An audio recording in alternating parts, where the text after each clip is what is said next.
Hello and welcome to Lunch with the Editor. This week we have covered the goings on in Aam Aadmi Party and Delhi government in particular. So on the cover we have called them the Arrogant Aadmi Party. Many people have agreed, many have disagreed. It's been hotly debated online. So this is not a conclusion that we have come to, but more a reflection of what had happened at midnight at Delhi Chief Minister Arvind Kejriwal's residence, where the Chief Secretary of Delhi, Anshu Prakash, insists that he was attacked. He was physically assaulted by two MLAs who later turned out to be Amanatullah and Jarwal.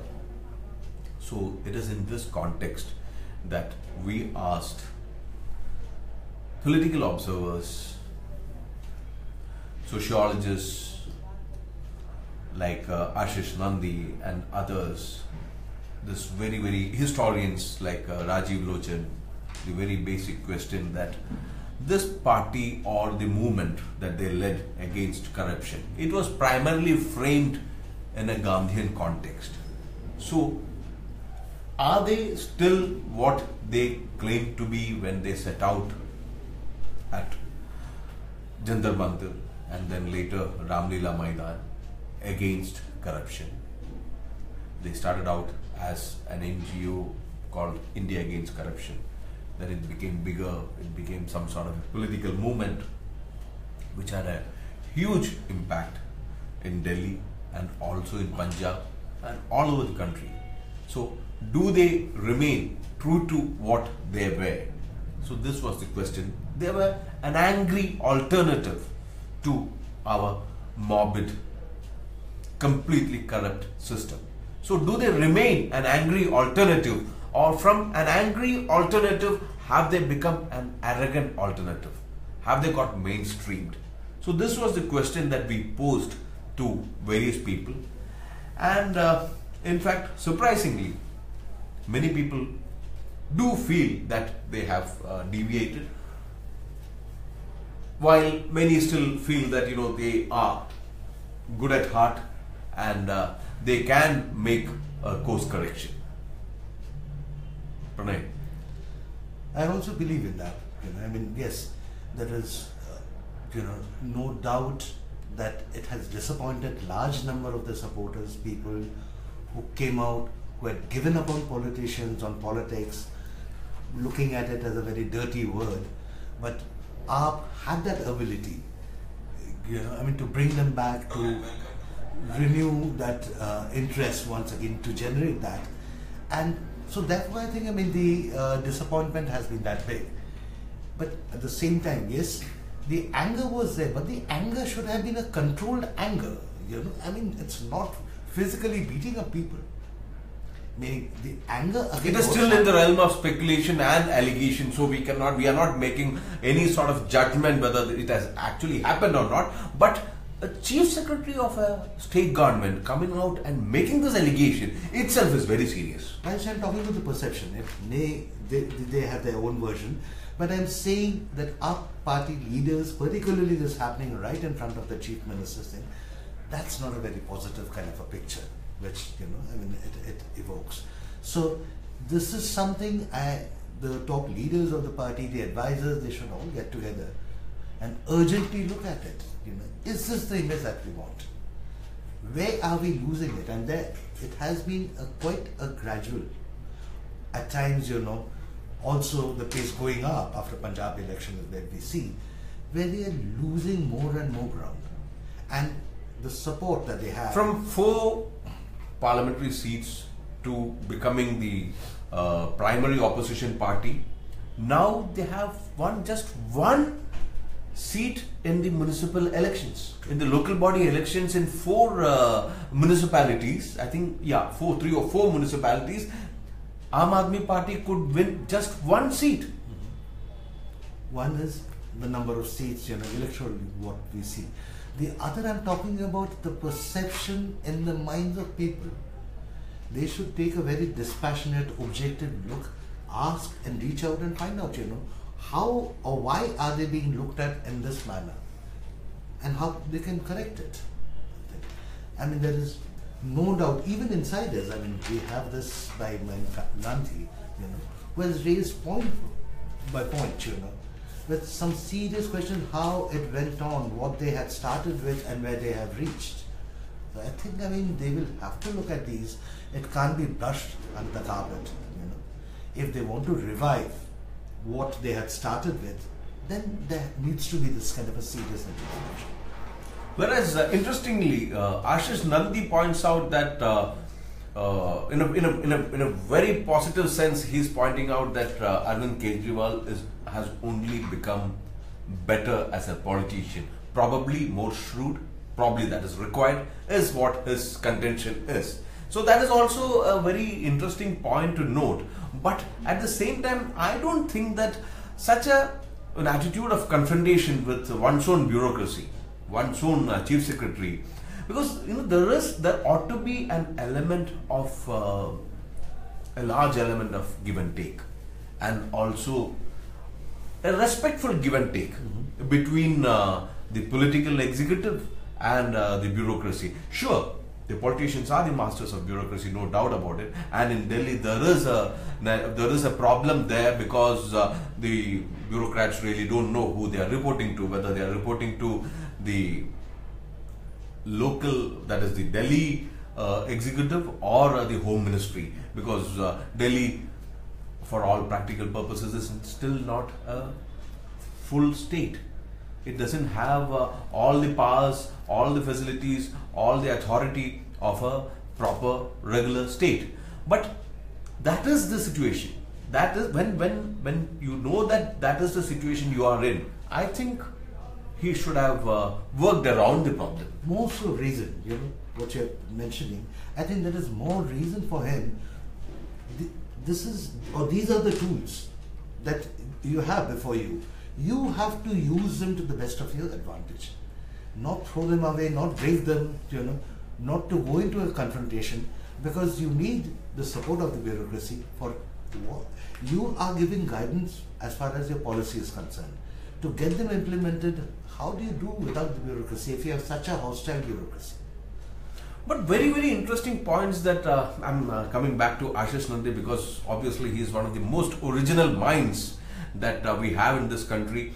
So very interestingly, what he's pointing out is that that the center is threatened by Arvind Kejriwal, and he's saying that also he's to Arvind Kejriwal's credit, Ashish Nandi is pointing out that he has managed to sort of keep all sorts of competition out of the party and remain central to the party and keep the party united behind him, in the sense that he has retained his charisma and his popular support.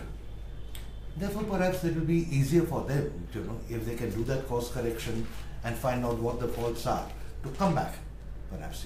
So that is a very optimistic note, on what Ashish Nandi is trying to point out.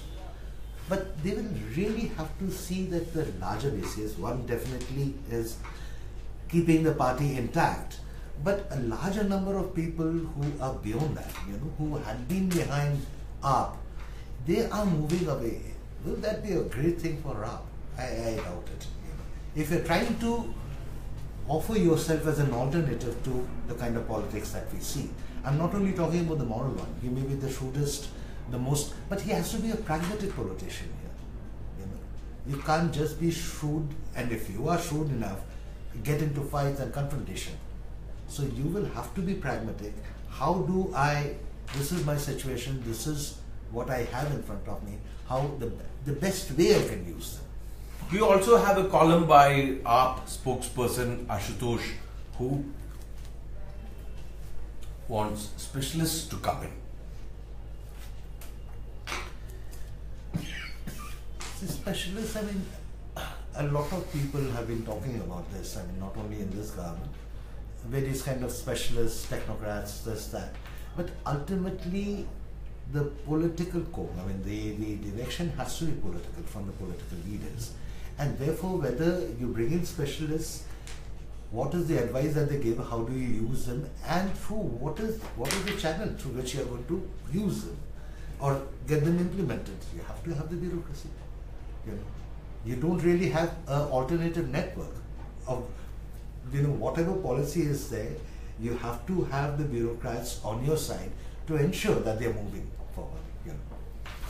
I think he is talking about lateral entry, wherein specialists from various other fields of activity, various experts of various sectors can come in and advise the government and maybe implement, maybe give newer ideas and implement the ideas better. But rightly or wrongly, fortunately or unfortunately, it's one thing to call them immovable and rusted objects. That's how Ashutosh has described the bureaucracy, the Indian bureaucracy. But whether we like them or not, whatever little that has been delivered through this conveyor belt. So this is the conveyor belt through which the bureaucracy has been delivering the goods so far. So even we have put it very at the outset itself on the cover that, you know, they have performed pretty well in certain areas like primary education, healthcare, water and power supply. That is the AAP government. AAP government in Delhi has done well in these areas, and in these areas they could get the bureaucracy to deliver the goods. So it is a question of how to get them to do what. That's it. You know, I mean, you may get, as Ashutosh is suggesting, that you can get experts from outside, but they will not be implementing them. They can only give you advice. They can help you in the policy, you know, making them, strengthening them, or, you know, broadening them, all that. Finally, you will have to rely on the bureaucracy. How are you going to do without them?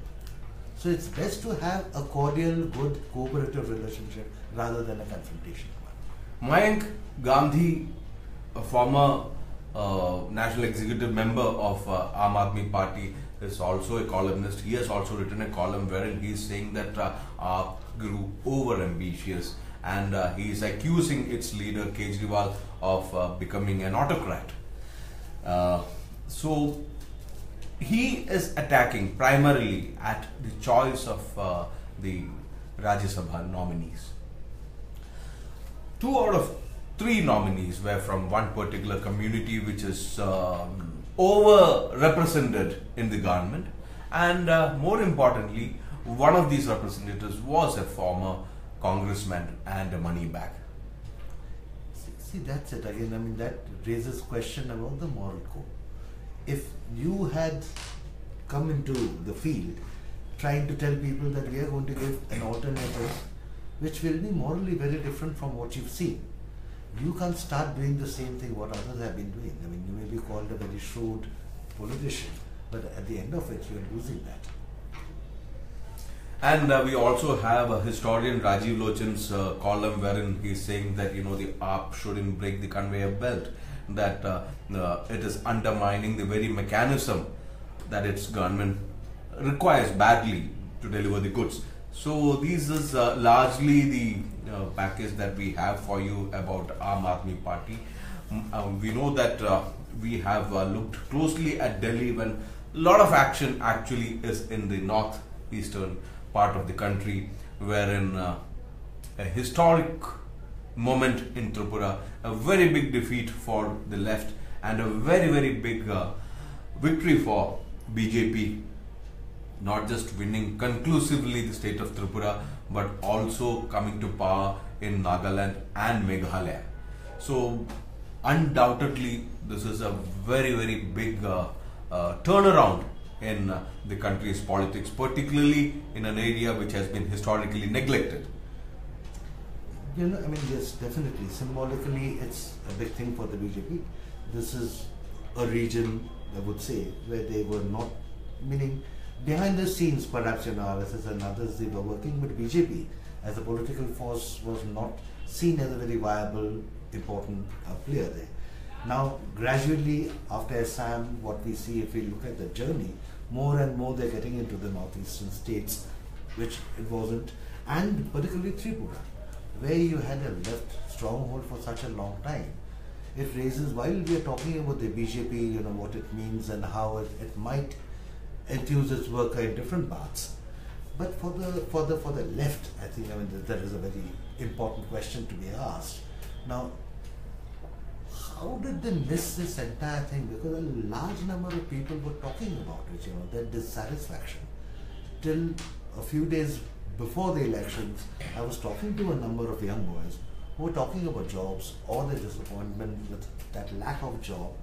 Now, this is something the party leadership... 20%. That was the rate of unemployment in Tripura. And there is a young voter, you know, who will see not the positive contribution, but for them as they grow. Yeah, voters always want more. Yeah. They cannot get settled at what is there already. 20% unemployment is a huge problem for any state, and particularly one wherein anti-incumbency is not just of 5 years but of 20 years. 20 years, yeah. So this is something they should have seen a little early. But this is indeed an existential crisis for the Indian left. I mean, it is almost as if the Indian left has to reinvent itself to become relevant at the national level. As of now, they are in power only in Kerala. And in West Bengal, the CPIM, which is the largest left party in the country, CPIM or the left as a whole is not even the primary opposition. The primary opposition party, the opposition leader in West Bengal Assembly is from the Congress, not from the left. So in Tripura, now they have lost power. So this is a moment of reckoning for the Indian left.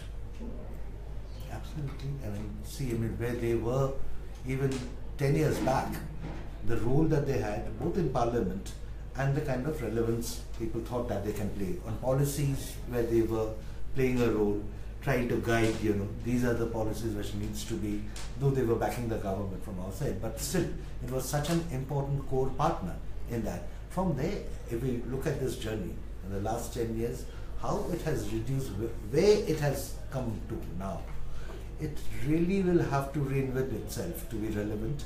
And not only, you know, I mean, what gradually we are only looking at Bengal or Tripura or Kerala, 3 states where they have been in power. But the left used to be, have an organization in other states also. Absolutely. Gradually, very significant moral force all over the country. Gradually, you know, I mean, no longer a national force. Yep. So this is something... And interestingly, we have another very pertinent story about left extremist politics.